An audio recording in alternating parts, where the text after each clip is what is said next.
Welcome back to the Start and Scale podcast. I'm your host, Jack Brandwood, and this is the place where we're speaking with people who are starting and scaling tech businesses. We're talking with founders, investors, and everyone in between.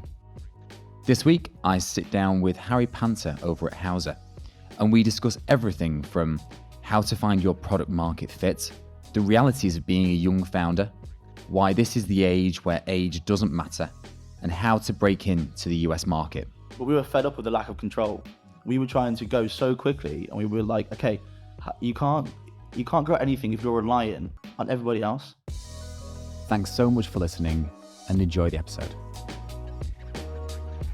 Harry, thanks for coming on. Thank you. Yeah, I had okay flying in the office. Yeah, it's nice, very nice. You tell me a story that this was when you first started pitching Houser when you were back in uni. This was where you first pitched it, is that right? Yeah, it was 5 years ago. It wasn't called Houser just then. It was called Abode Student Housing. The awful name was called House Student Housing, basically, translated to. So we were on an accelerator program called Accelerate Me about 4 or 5 years ago, and it was the first place where we were, okay, what is your idea, what's going on? And you had jumped into a set of mentors and stuff. And I still speak to them all today. It's pretty cool. It's pretty cool to be back. Yeah, it's gone full circle. It has indeed. I always like to start with a bit of a deep question. Sure. Who is Harry Panter? Who is Harry Panter? I think I've realised I'm a bit like Marmite, to be honest with you, to be fair. No, just a really ambitious person. I think, might get onto the question of where this kind of spirit's come from to do what I'm doing. But I think as I've been answering those questions on podcasts like this, I realised I have no idea. So directly answer your question, I don't know. I know I'm super ambitious. I want to achieve big things. I think it comes from a little bit of just pure passion, but also genuine intrigue, trying to do adventurous stuff and curiosity. But the main thing, all I know definitely right now is that I'm super ambitious. There's no flash answer. There's no awesome podcast answer, to be honest with you. But I just know I'm super ambitious and I'm here to change the world, I think. Love that. Love the humility. And I want to get into how you're going to change the world with Houser, obviously, in a moment. But our vision here at Tax is to create a world where everyone gets their dream job. You weren't always Harry at Houser. No. You know this was coming. I did. Could you draw me what you wanted to be when you grew up? Okay. How are your art skills? You know what? I'm not going to say it till I draw it. Fair enough. Okay, fine. Let's go. All right. Okay. There you go. That'll do, won't it? That was incredible. That'll do.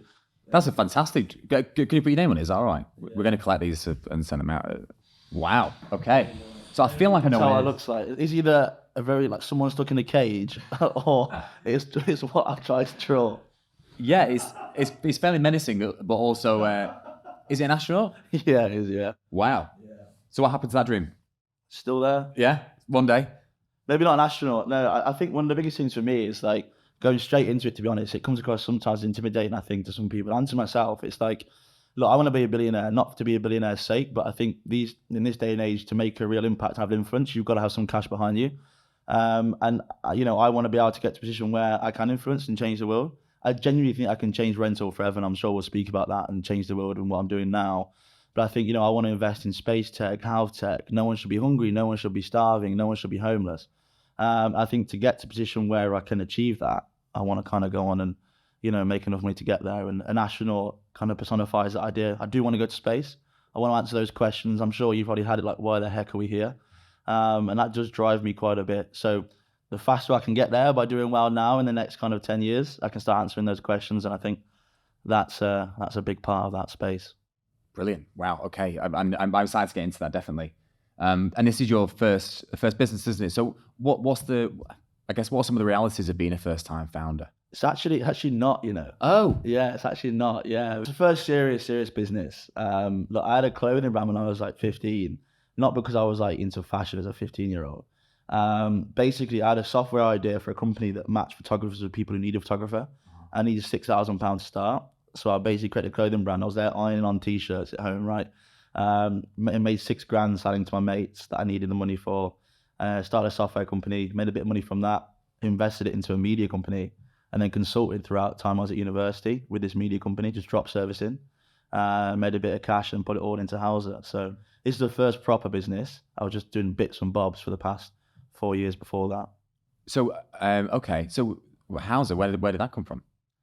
Honestly, Hauser is a solution to a problem me and my co-founder had ourselves. It first solved my problem, my co-founder's problem, my mate, then his mate, then our mates. All of a sudden, we've got a user base of like nearly 30,000 users, and it's a lot. There's a lot of work along the way there. It's not as easy as it sounds, but we were trying to find a house together. We're mates from playing cricket at University of Manchester together, and everything was decentralized. One mobile app here, one email here, one website over there, and everything else like you can order an Uber in 3 clicks, be wherever you want to be in the country.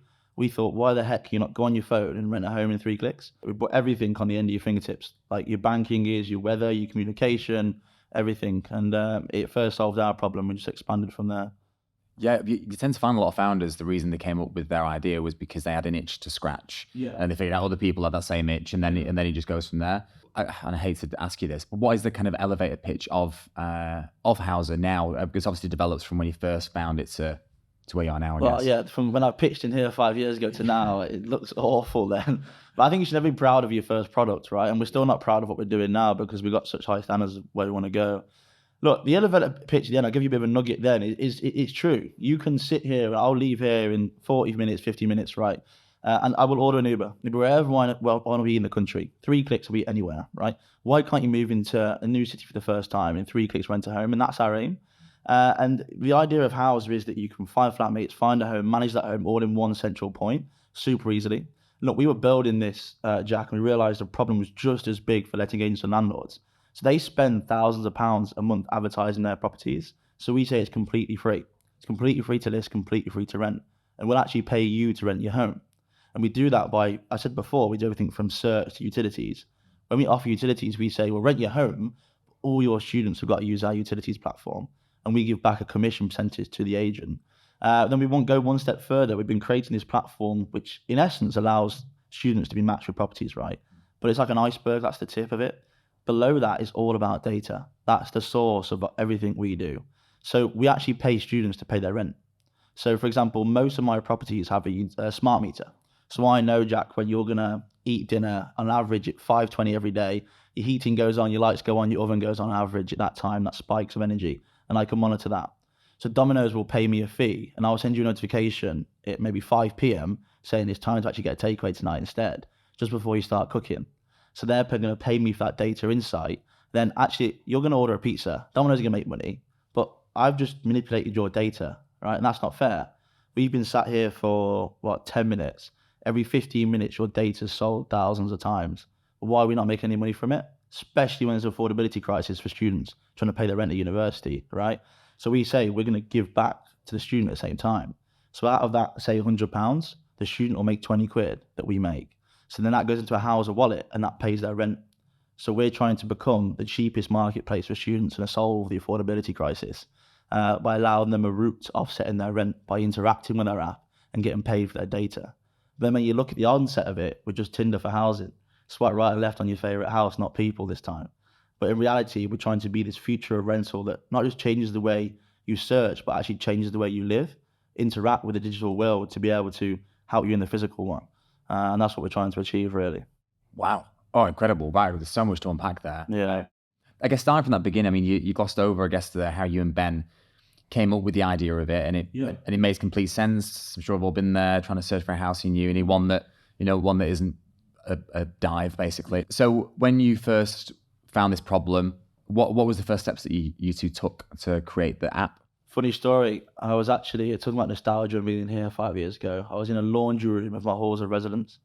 Maybe some of your listeners and stuff would have heard of Oak House in the University of Manchester halls. It was the architect who built that halls of residence is architect of prisons. So you can imagine what this place looked like, right? It was awful, but the laundry room was the only place that had a whiteboard. And at like 8 p.m., 9 p.m., we're like, right, stuff it. Let's go speak in there. There was actually 7 people with us. Me and him just brought all our mates. And was like, right, let's start this together. And then 3 weeks later, it was just me and him. So, yeah, we just pitched it. I had a little projector, one of the things, like the little ones that just pushed everything out. And we're like, right, let's do this. And I think the first thing was just mapping out what the problem is, what the current customer journey is.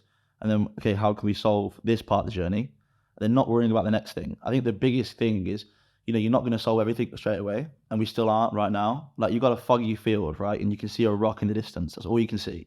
You walk to that, and then a rock above that appears. You walk to that second rock, and then all of a sudden the third rock appears. So it's like solving one bit at a time and going putting one foot in front of the other. So at the start, I realized I'm not going to have all the answers to an age-old industry problem and change the industry like that, am I? So I solved the first part, which was the swiping aspect. Me and Ben were like, a website, who wants to look at energy ratings as a student? And just amounts of information takes you 5 minutes to look at properties. Like Tinder, it sounds novel, but in reality, it decreases time and effort needed and increases simplicity. Everything you need there and then in one singular profile, swipe, yes, I like, done. Right, and you'll see actually a trend, a lot of tech companies now are just taking it on. Like you've got there's like a LinkedIn version for Tinder and all sorts of stuff like that. And use Slack. Have you seen the catch up thing where you can swipe on your messages and catch up? Yeah. Have a look, everyone's doing it. So we first started on that and it just extrapolated out and we started solving every other problem. We've only just got round to formulating serious like utilities and suppliers for that as well. So yeah, it's just solving one bit at a time. That must be a tough thing as a founder, especially when you founded it, you were just starting out uni. Yeah. Probably, you'd had businesses before, but trying to... Nothing major though, don't get me wrong. No. I'm not sitting there saying I'm a 16-year-old genius, mate. I have no idea still what I'm doing. You are. But I started something. Well, I think one of the things that founders struggle with a lot is trying to keep focus on that next thing, and not getting distracted by the next shiny thing in the corner of the eye, right? How did you do that? Because that must have been tough, especially starting out your first serious business. Well, I think all my life I was academic and stuff, and I've driven to be I know you said astronaut, but at the time I wanted to be investment banker, chemical engineer, all this stuff, right? And thank God I'm not. No offense to anyone that is, right? But I think my focus was, right, I know my focus is going to be distracted on Hauser. So how do I actually accept that and then put a system in place to still get my degree? Yeah. So I accepted it, didn't try and push against it. I knew that's what I was passionate about. Put probably 70% of my time into Hauser, but made sure I still had 30% for my degree. I don't get me wrong, I went out all the time. I played cricket at uni. I was president of that club, running that. I was busy. But to be honest with you, I was so driven just to get to the next place that I worked my ass off to get that first step done. And we actually grew at such a rate of change where we iterated so quickly to get to the next step that we didn't actually have to think about the next step because all of a sudden we were at that step. And it was just, we went all in. It started off as a project and we realized this has got legs. So when we realized it's got legs, we just put all our effort into it. I think if you put all your effort into something, you don't worry about getting distracted because you're getting distracted on the same thing. So it's actually not distraction. You're looking at the same thing over and over again. And it felt like that all the time. And people you got bored of it. I was like, no. If I look back, I'm like, geez, I've done this for 5 years. Solidly, 24/7. Think about it all the time. So the minute I've had the idea, I have not switched off from the idea. From that moment of, okay, this is what we can do, I have not switched off from Hauser ever. I think any founder that says they can switch off is lying. I think you switch down, right? So since then, yes, I've been distracted on different things and whatnot. But no, I've always been focused, I think, to be honest with you. How did you go to lectures with... I didn't. It was COVID, weren't it? So I just zoomed in everywhere. Sound. Oh, no, only for 1 year, to be fair. Only for 1 year. But no, degree is still important to me. Yeah. You know, I would never say drop out of uni. I think what the personal development you get from university, it's not your degree, it's absolutely epic. Yeah. It's huge, right? And I mean, probably for another time, there's a lot of funny stories from uni, all sorts going on. But yeah, I wouldn't have met Ben, my co-founder. I wouldn't be playing cricket. I probably wouldn't be as confident as I am now. You know, the degree is great. I did economics and politics. I think I've used it about 4 times, right? But the beauty of it is everything else it brings you. My little brother wants to do an apprenticeship. I think that's great for people, right?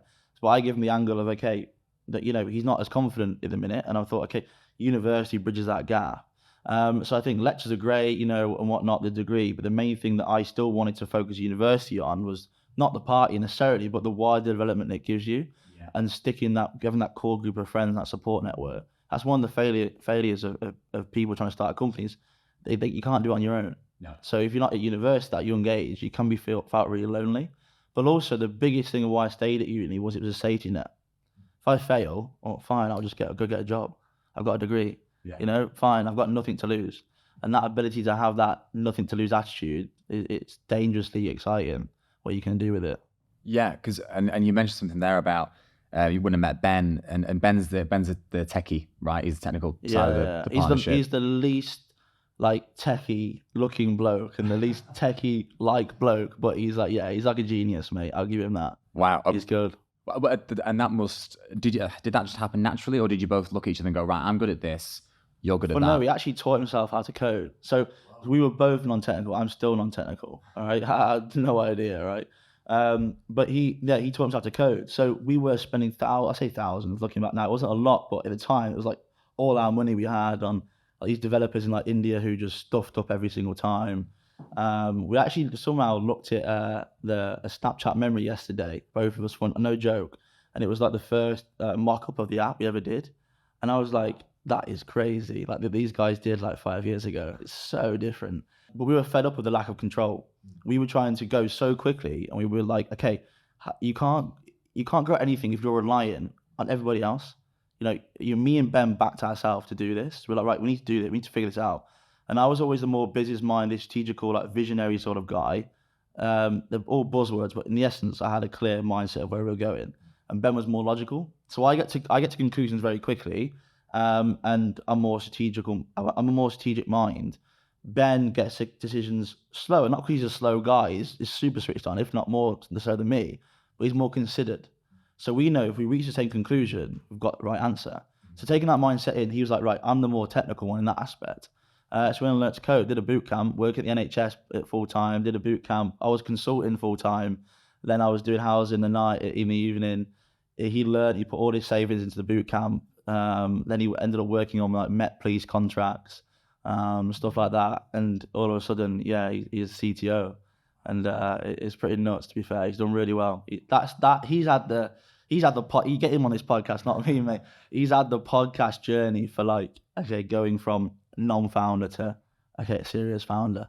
Yeah. I've got the easy job running the business. He's got the hard job actually building the product. Yeah, it'd be interesting to see how that journey went for him, because it must be tough, especially going into a technical, being like a CTO. Well, we've hired a lot from the same or similar boot camps. Oh, you have? I think he's got like a close heart to it, sort of thing. Nice. And they've all been amazing because it's like motivation, like career switch. We've got one guy that's 28. He was an amazing career in civil engineering. Did a switch in 6 months. He's in Hauser. He's probably one of our best developers.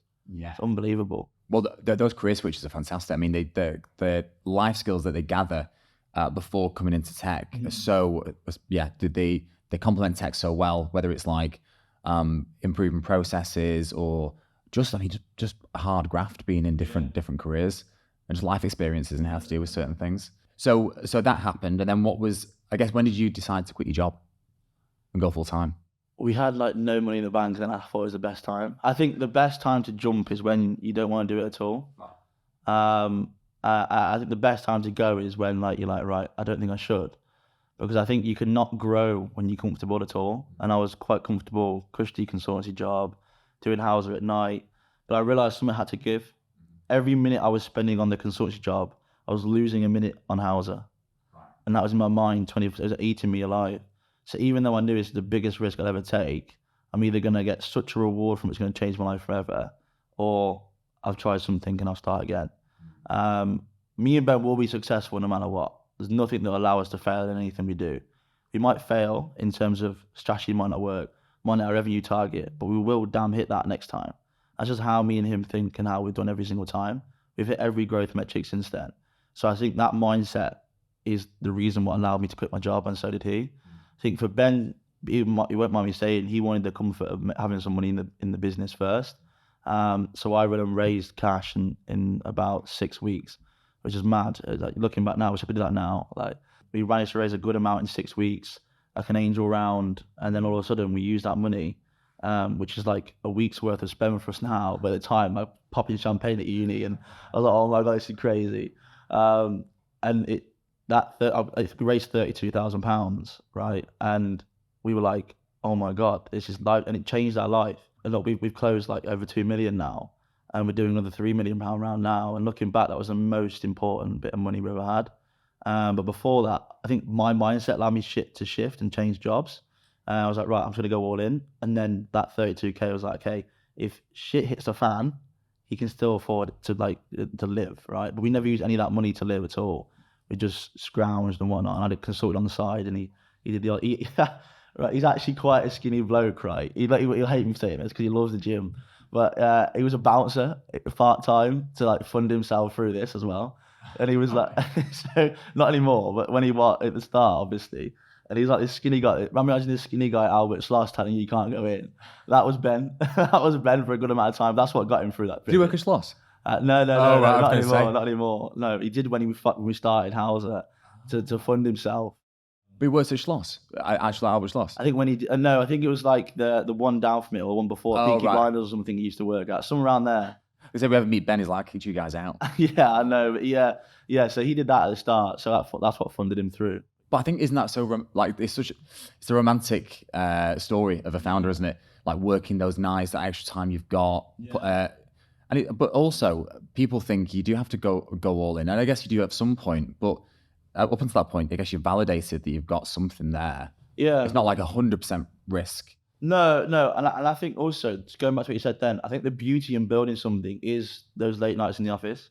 Like, I came in here, I'm not moaning, it probably came across as moaning, but I was in the office with lawyers till like midnight last night. But looking back, that's what's actually fun. You might not think at the time. Actually, what personifies that is, you heard of Duke of Edinburgh Award? Yeah. Do you do it? I didn't do it, no, but I know a lot of people who have. At the time, it was the worst thing in the fucking world. Walking through fields for hours. And you look back, you're like, hang on, I was walking with my mates, having a good time. And it's the same nuance where it's like you're working late, you're getting up early, you're traveling left, right, and center. It can be very glamorizing. Like, I'll be on a plane like every 5 weeks to America. It's like, oh wow, I'll put on my story. I'm like, yeah, it's pretty cool. Then you're like, actually, the knock-on effect of travel, I'm sat there working my ass off trying to get a presentation done or pitching to an investor or a client and whatnot. But you know what? That's actually the fun stuff. When you're super pressured and it's the double or nothing sort of scenario, or it's like completely all or nothing, that's what gets me out of bed. It's like, wow, I can actually, an action I'm taking, I can have such a huge impact on not just my life, but the whole industry. So it's like that pinnacle time is what keeps us going. So that's what keeps us going now, because that's what's actually quite fun. So I enjoy that. Me and Ben we enjoy it so much. That's what keeps us there. And at the start, I think, to be honest with you, no, we didn't have it all in place. We didn't have it all in place until about a year ago. Don't tell investors that, but yeah, till a year ago, I probably still was like, what the hell are we doing?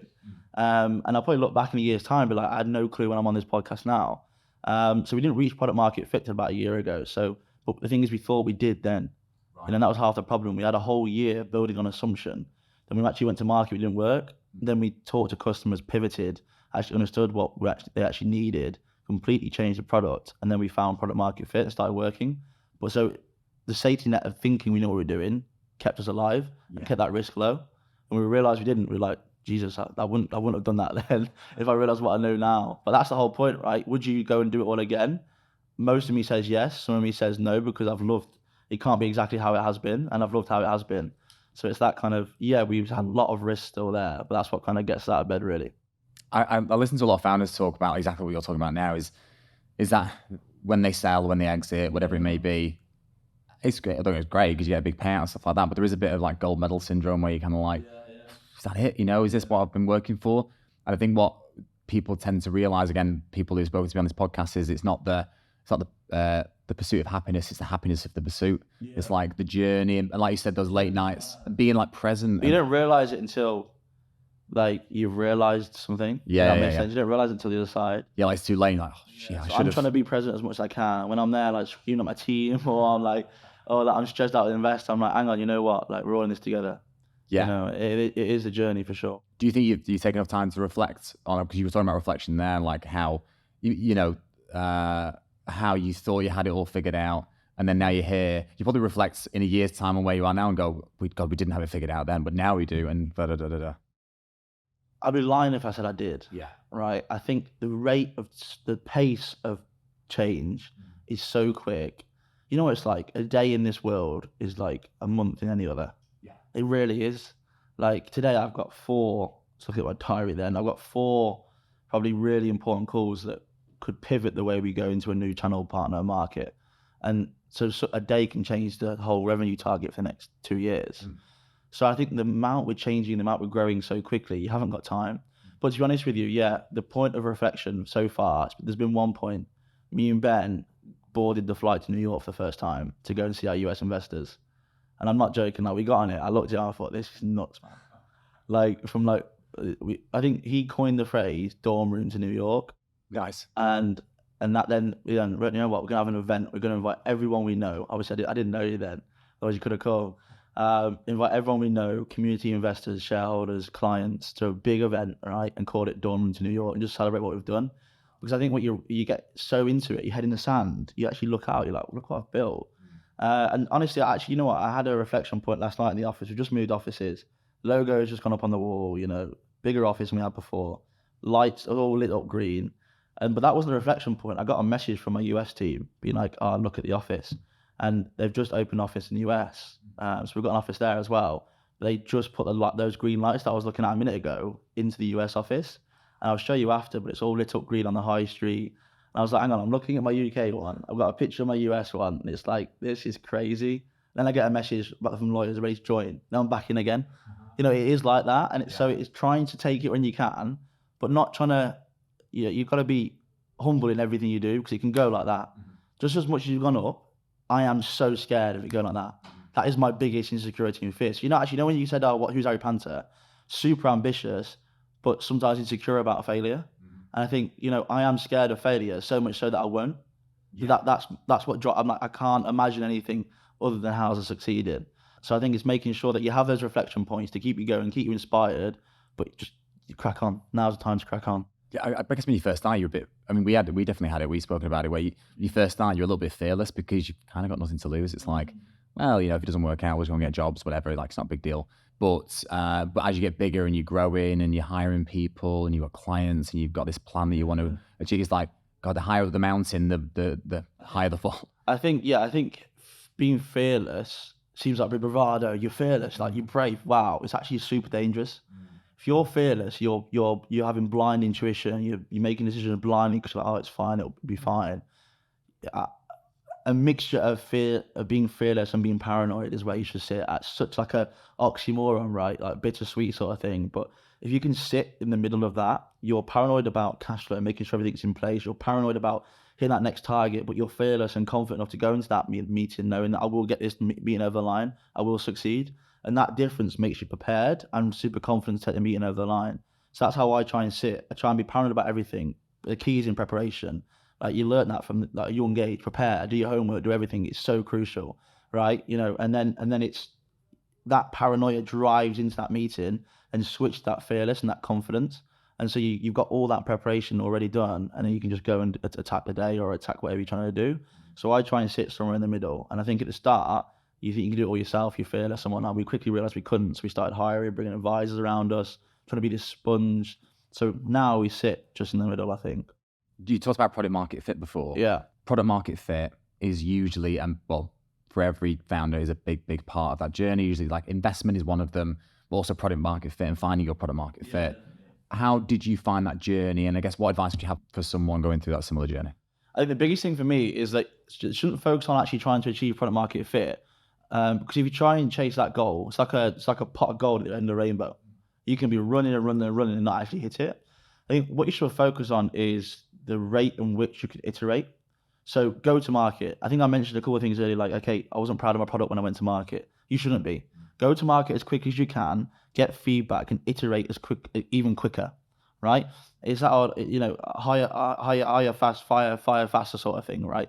It's the idea that go to market as quick as you possibly can, get that market feedback, change your product, change your sales strategy, change your marketing attempts and strategy to iterate as fast as you can, because the quicker you iterate, and what I literally mean by that is feedback comes in yesterday, right? You iterate today, tomorrow, right? And in 3 days' time, your product's changed. And then that now fits them much better. If you can keep doing that, it's just it's a series of calculated tasks executed really well. That iteration process, instead of going, okay, I've got to go get product market fit, that's a massive goal. Break it down. How can I iterate and build on that feedback first? Okay, right, I go back, get some more feedback, iterate again, build on that feedback. All of a sudden, you imagine a ladder with 100 steps versus a ladder with 10, right? It's a big reach. You can get up that ladder quicker if you can reach and grab the other one. But if you actually just go little by little, it's much more of a safety net. You can get there just as quick, but actually in a better way. So it's like chunking product market fit. So we just chunked it for the past year. Okay, we'll focus on this, address that market feedback, iterate, change, move on to the next market feedback, keep going. All of a sudden, you got a product that matches everyone's needs. You're like, okay, now I've got product market fit. But if you say to a founder, okay, you need to build something that people, it's at scale. I can't remember what the test is called, but it's like, okay, if your product was to go out of business tomorrow, how will people react? Would they be devastated? Their life's over. Like, I can't use it. Like most people that have TikTok, right? Yeah. But then people like the weather, BBC weather app, they'll be like, it's pretty annoying. I was using that. And then I don't know, something like, I don't know, for me, it's subjective Snapchat. I don't use Snapchat, but I don't care, right? So it's like, how does your product fit? You want to be in there, oh my God, my life's gone, I need this product. So like, hey, you need houses to find your house, do your bills, get perks at university, find flatmates. We need to be that encompassed. And to be that encompassed, we realize we need to focus on community and building that trust in the community and be part of that community to lock in that product market fit. So we chunked the product market fit, focused on bit by bit of market feedback, then assessed what actually will allow us to be sticky and stay in the market. And that's our customers. So we chunked the product market fit in terms of product to reach that product market fit. And then we looked at what actually mattered and focused heavily on community building. So our marketing budget's not that high because we focus on guerrilla tactics, events, and marketing campaigns that give out free beers for a download, free coffee, work community societies. So it's chunking it in terms of building it for your product. And then it's the idea of what actually matters and focusing on that. So we focused on community, and it's got to where we are now with that. Yeah, I follow your TikTok. I've watched a lot of that. Pretty nuts, isn't it? Brilliant. It must be so fun having like your customer base as uni students. Well, yeah. I know they're part of it. Apart from when I'm away, when they make TikToks in the office, and I just like when the CEO's away. I saw them hanging on the. Yeah. I was like, what the hell is that? Okay, awesome. That's really good advice. So fail fast, fail quickly, keep going. Yeah. How about getting into the US? Because that's a big thing. A lot of companies still figuring that one out. Mate. Yeah. We're launched there. We're signing on our first client as we speak. It's awesome. Like, I don't mind saying it could be worth like $20 million to us, which is crazy. Just one client. You know, to achieve $60 million in revenue, I need to acquire less than 1% and get 39 more yeses. Wow. 39 more clients. I've got £60 million in revenue a year, ARR. It's a nuts market. I think it's $19.6 billion cap compared to a $2.4 billion cap here. That is astronomical, right? You know, when you said earlier at the start you were fearless, you just went into it. It's gone full circle. We had the same thing with the US, right? We just went, right, stuff it. It can't be that hard. Let's just go. And I actually brought an investor on. I think we were talking earlier about how I broke down my routes into human capital advisors and institutional cash. Mm-hmm. And I brought one of my investors on as an advisor, and I said, basically his background, short, was he had taken companies from the UK to the US. So like, you'd be absolutely perfect to take my company there. He'd be like, mate, I'm on like $500,000 a year. I've got a good job. I've just put X amount in you. Like, I'm good, man. And I was like, all right. So I convinced him, and 2 weeks later he signed and he's full-time with me now. He left his job and he's based over there. He's our president, Craig, and he's changed the business forever, genuinely. So he leads the US for me. He's basically like the CEO of the US for me. So I'm the global CEO, and then he runs that company over there for me.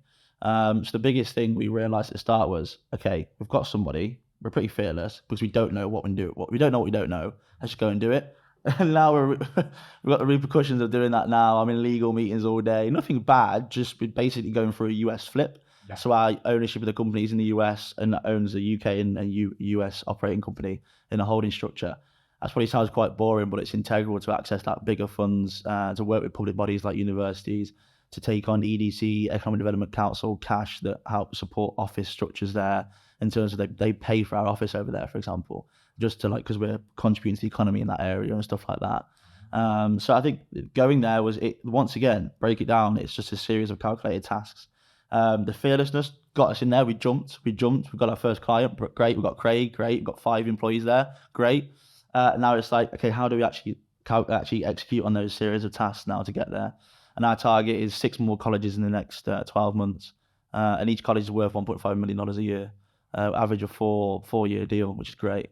So that's our goal. So we want to do that before we hit a Series A round. So we're raising a pre-Series A now to fund that growth to do a Series A, a £100 million valuation, and then go on from there in the next 4 years and exit in 2027. Our aim is.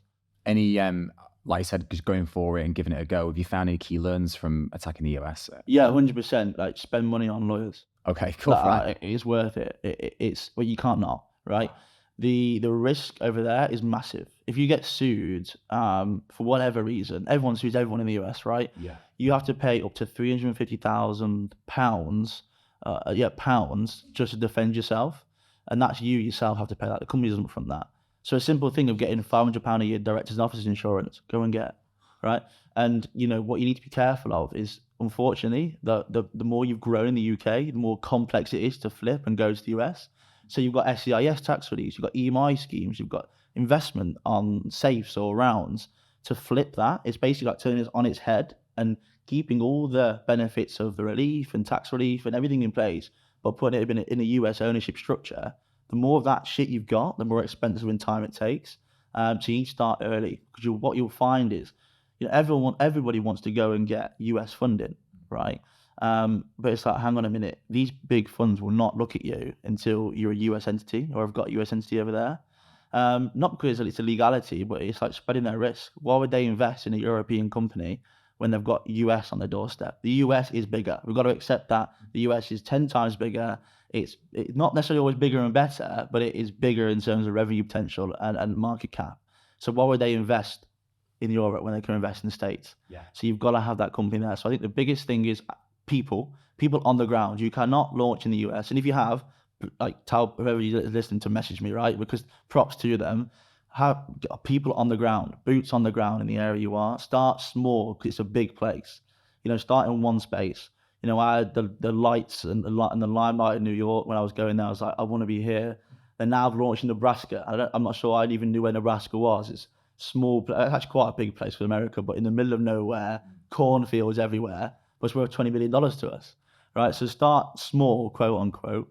Boots on the ground, start small and build out from there. Localize it, so go somewhere like Nebraska where the economy isn't the best compared to New York, but they will aid you by stimulating the economy, get loads of benefits, loads of free stuff, basically free cash, and then at the same time invest in lawyers and do the flip early.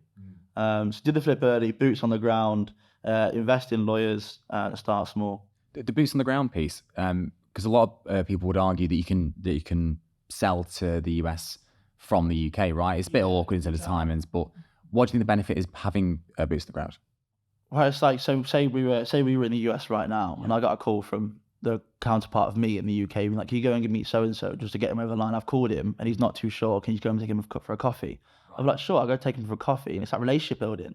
Craig has built relationships with these universities and he's friends with these EVP of housing. He knows most of the directors of housing in these universities by first name. They're really particular over there. Like, he knows them by like first name and go for a coffee. One's come to his house for a drink with his family. That's what Craig's good at. So many of these EBV of housing that are listening, whatever matter, he doesn't care really, I promise.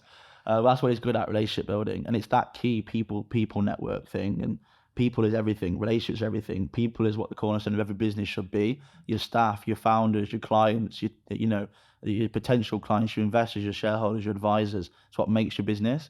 So your sales team needs to be connected to the people they're speaking to. And you know what? Why would an American listen to a 23-year-old from the UK that's doing Tinder of housing? Actually, you know what? I realised, no, I am damn good for my age, and age doesn't matter, especially over there, it doesn't matter. However, not being American does, right? And Craig is British, but has lived in America for the past 6 years and has American kids now who are in the system, the education system. And so we use that notion of him being more local than me to make those relationships and build on that people aspect. So it's about people, relationship building, and localizing the actual culture that is America, because by God, it is different. Do not think it's not. It is so different. Every state's different. Every town in that state's different. So the boots on the ground is that understanding of the local culture to actually be able to monetize it efficiently with the right people. And then with those right people, building those relationships up as well. And we realized that twofold, and I wouldn't recommend it any other way. That's incredible. And then you mentioned it there just about the age thing, right? I mean, I'm a big believer in this is the age where age doesn't matter. I really, really am a big believer in that. But I was speaking to someone in a similar position to you the other day who, I think similar age, like 23, I think it is. He was complaining, but like people, I don't know, treat him differently a little bit. There's a bit of that. I don't know why. Have you found that at all? Have you found people? I mean, like I said, I hadn't. Like, at the start, definitely. Look, I'm confident. I'm sometimes too confident. I bring myself back to where I need to be, that paranoia and fearless sort of thing. I think, yes, it is difficult at the start, but it's like pushing. Imagine a cliff. You got a rock at the top of the cliff, right? You're trying to push it as hard as you possibly can. It's going to be hard for whatever age you are, right? almost like the younger you are, it's harder. The very older you are, it's even harder for that strength to push the rock off the cliff. It's that idea of, okay, at the start, you've got that safety net, but everyone looks down on you. When you're older, you've got children, family, you haven't got that safety net, but you've got the respect. So someone in the middle is great, but you can't always start when things are perfect. So when you're trying to push that rock off the cliff when you are young, it is harder because people are looking down on you. You won't necessarily open the doors. But what I realize is, as long as I focus on getting in the room, I back myself to then gain the respect. So all I did was, okay, just get me in the room, get me through that door, focused on it. And when I was in the room, I built the respect. So when you build the respect by being good at what you do and being confident, those doors just open for you. And therefore, age isn't a matter because the key's already in the door. Yeah. So age is a problem to get those first doors open, but you must take the opportunity once that door is open to really get that respect. What I mean by that is someone offers you to come to, okay, if a client goes, hey, yeah, you know what, fine, I'll speak to you, fine. Right, come on then. Let me see what a 23-year-old actually wants, right, or 18-year-old wants. You damn well make sure that's the best pitch you've ever done in your life. Because he's like, you know what, he actually knows what he's on about. Then he tells his other landlord friend, his other agent friend. All of a sudden, all those doors have opened, and he trusts in my ability. I trust in my ability, and I've gone and sold. And all of a sudden, agent is a thing. They look at you as the CEO of Hauser. So it takes time, but it is a thing, right? But just focus on taking that first opportunity and doing it well. And there's no excuse for you to not do it well. People won't be like, oh, I'm not confident, I can't sell. But you know what, if you're a founder, it's your idea. There's no answer you don't know. There's no question someone can ask you haven't got an answer to. It's your baby. You know, they're there to listen to you. So be confident with what you're doing because you know better than anyone. And it's very hard to say you're an expert in something. You know, it takes people say 10,000 hours or 10 years or something. It's damn well hard to be an expert in something, you know. But you know what, I am an expert in what I'm talking about right now in terms of Hauser and what I'm doing. And you are with what you're doing, your recruitment company, this podcast. You know, so be confident and have that and take that opportunity when you get it. Love that. Great answer. Look, conscious of time, last question, I'll let you go, I promise. Other people out there who have got an idea and you know, think they've got something that people will like and want to turn it into a product that people buy. Yeah. Any words of wisdom? Any piece of advice? Yeah, be a strategic sponge. Oh. Yeah. So, you know, at the start, you're like, okay, advice, come on, give me advice. I want to hear everything. I want to hear all bits of feedback. Don't do that. You know, look at who's in the market. Look at who's doing something similar to you. Don't look at your competitors as enemies. Go speak to them. They're doing what you want to do, right? See what they're doing and do it better. But first of all, listen to them. But only listen to certain people because you can get loads of bit of advice and you take it in like a normal sponge. And then all of a sudden you're changing your business on something someone said that actually hasn't got no credence or credibility in what you're trying to do.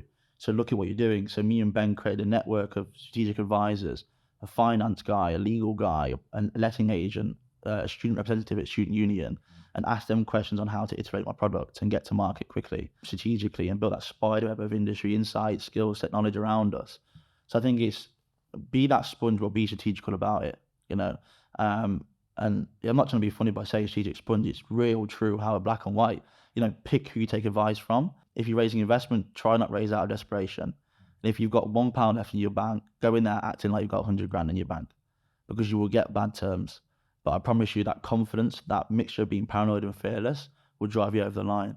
So I think it's having that mixture of being paranoid and fearless, sitting in the middle, not being desperate when you're raising cash, just go all in, and also being a strategic sponge and picking who you take advice from and not be drawn into going, okay, yeah, you know what, let's have a coffee. I'd love to chat to you about this. You know, say no and pick your people. And I think that's what's helped us get to where we are today. Brilliant piece of advice. Fantastic. Well, look, thank you so much for coming on. No, thank you. I feel like I've covered loads of topics there. And yeah, I mean, anyone who's listening, keep an eye on Hauser, doing amazing things, I hear. And yeah, excited to see where you are in the next 6 to 12 months. Yeah, exciting. Thanks for having me, mate. Cheers. And that's it for this week's episode. Thanks so much for listening, and I really hope you enjoyed it. Anything we talked about will be linked in the show notes. And if you haven't already, don't forget to subscribe wherever you listen to your podcasts. And we'll catch you on the next one.